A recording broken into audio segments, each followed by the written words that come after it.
We are less than a month away from Election Day as time is running out to register to vote. Eyes all across the country watching the race at the top of the ballot between Donald Trump and Vice President Kamala Harris. Also in the national spotlight, whether incumbent Senator Sherrod Brown can hold off challenger Bernie Moreno.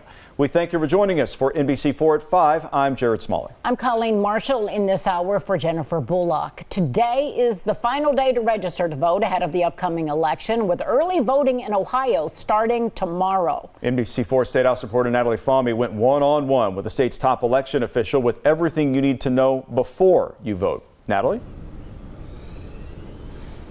Jared, Colleen, with a high-profile election next month, there is some rhetoric out there that's heightened specifically about election security. But the Secretary of State tells me Ohioans have nothing to worry about. Ohio does it right, and I think Ohioans know that. Secretary of State Frank LaRose emphasized elections in Ohio are run by bipartisan teams at all 88 county boards of elections.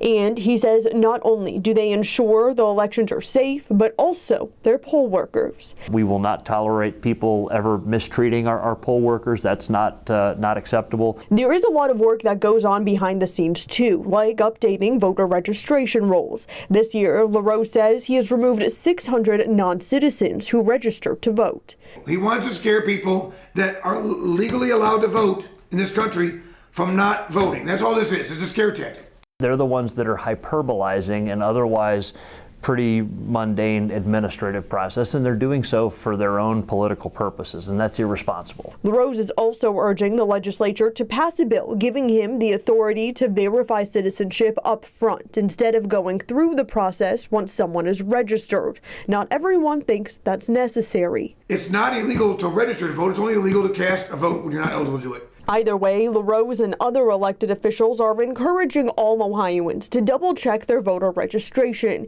and make sure their information is up to date. If you wait until Monday night to register, LaRose tells me you may not be in the system right away. Because it does require some checking by the boards of elections. Of course, they verify that information and then they have to manually enter that data. But you still will be able to vote, even if the system is not fully updated when you go in. You will just cast a provisional ballot. Which means it would get put aside until they had the chance to verify it.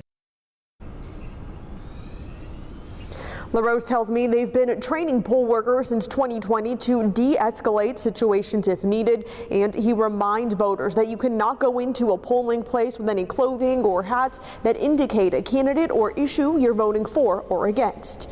Local for you at the State House, I'm Natalie Fahmy, NBC4. Natalie, thank you. NBC4 is your local election headquarters for polling and stories on local, statewide, and national races. Visit our website, NBC4i.com/election.